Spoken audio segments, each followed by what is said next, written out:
Hey everybody, Catnip's back for episode 2 of the DM Diaries. Okay, so in this session 2, I made a lot of mistakes, and I'm going to go over the ones that I noticed in my session, but if you have any more suggestions, let me know. I'm always looking to learn, just as I'm looking to kind of teach with my first foray into actually trying to DM a pretty cohesive campaign. So, yeah, keep that in mind.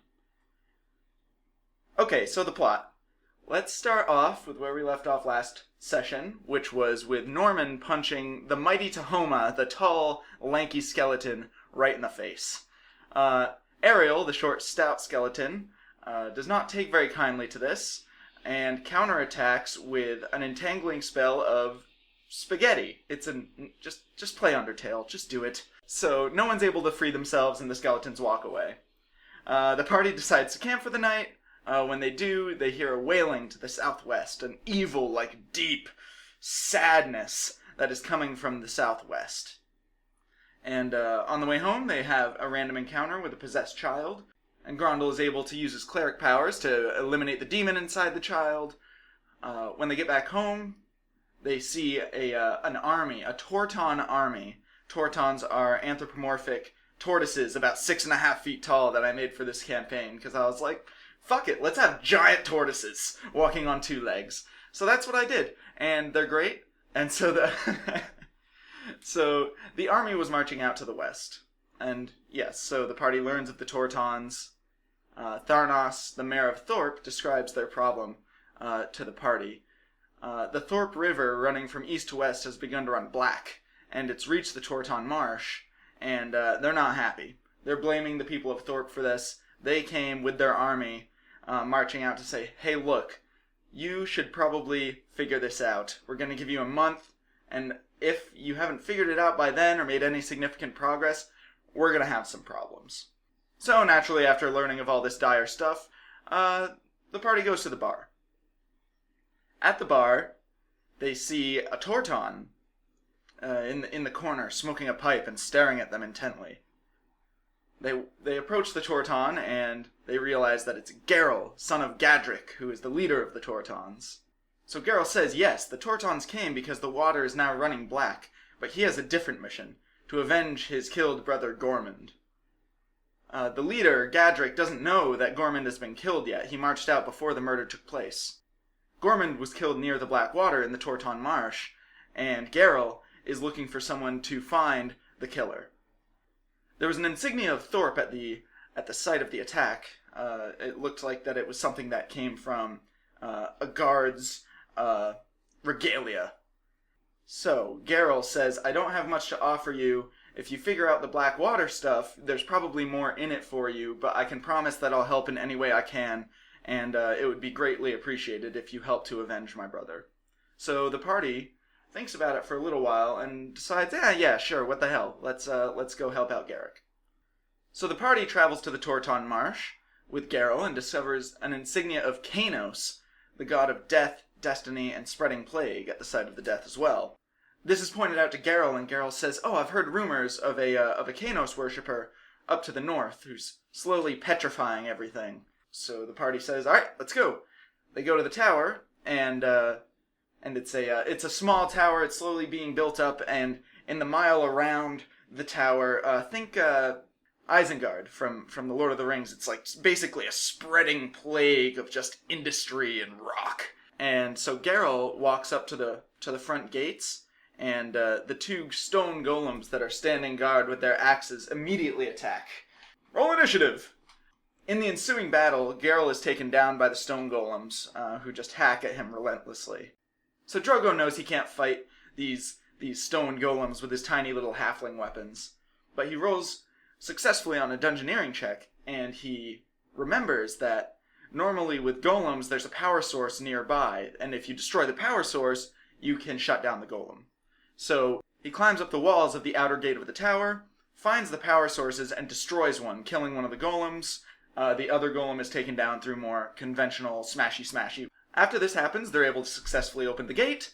They enter the tower courtyard and find statues of a Thorpe guard with a torn tunic, and a Torton whose belly is gashed and rent. So they continue, finding a 20-foot tunnel that leads into the tower proper. As they're walking through, suddenly a mephit flies down and flips a switch on the other side of the tunnel. It's a falling ceiling trap. Norman and Drogo make their reflex saves. Grondel, not so lucky. So Grondel is underneath this ceiling trap, holding it up. Dave, the player for Norman, he said, "How long is the tunnel again?" 20 feet, I say. So he's like, okay. I take a move action to, completely bypass the tunnel and flip the switch. In one of my failures of improv, I did not yes and said, okay, actually, the tunnel's 70 feet. God, I'm an idiot. So he looks at me, Dave, and says, okay, if I take a run action, I can move 4 times my movement speed, right? Yep. So, he takes a run action, takes a full round action to get to the other side of the tunnel.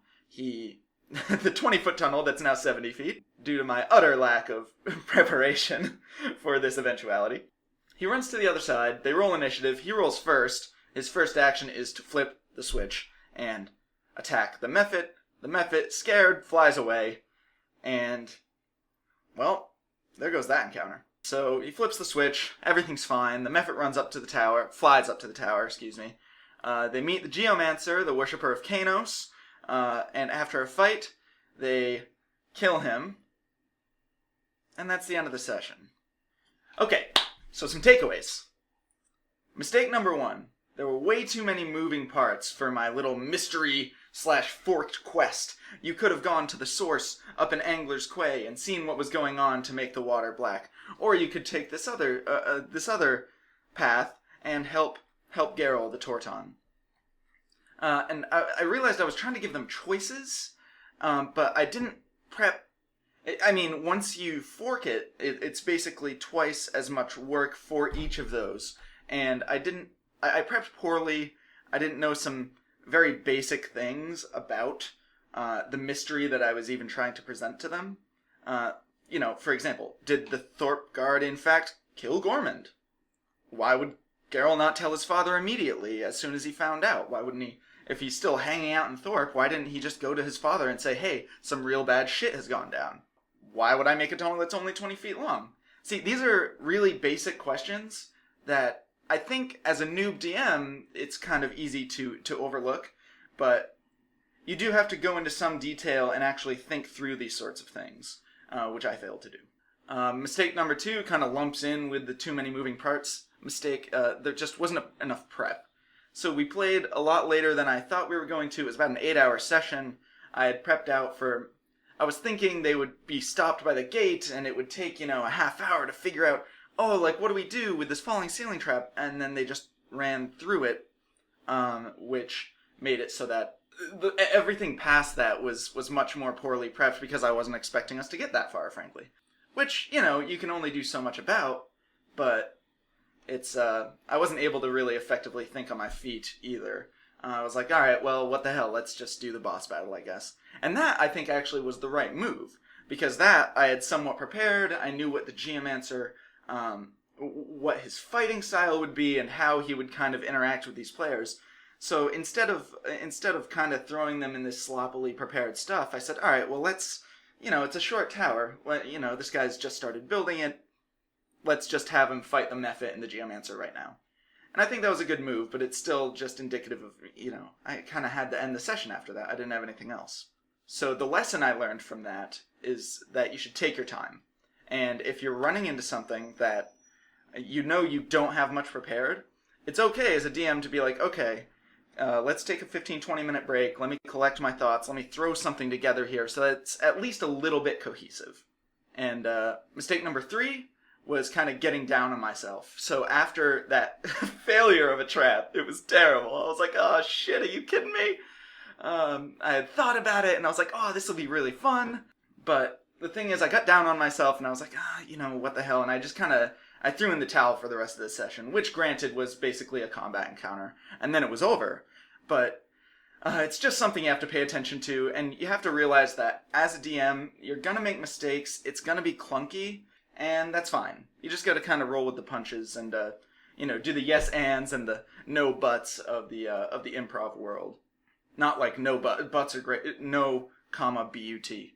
Okay, so the lesson I learned from that final mistake is that, well, mistakes happen. Basically, the only way that the mistake is a bad mistake is if you don't learn from it. So, as long as you keep learning and keep improving and keep striving to improve, making every session better than the last, that's all you can really do. And sometimes you're going to fail at that, and that's fine. As long as everyone has fun, that's the point. Okay, so the TLDR. For everything that went right in the first session, everything went wrong this session. I swung for the fences with some heavy intrigue and mystery, didn't prepare enough, and I whiffed. Takeaways are simple and functional is better than complex and confusing. Take a 20-minute break to collect your thoughts if you need it. And mistakes happen, but go with the flow. The only way they remain mistakes is if you don't learn from them.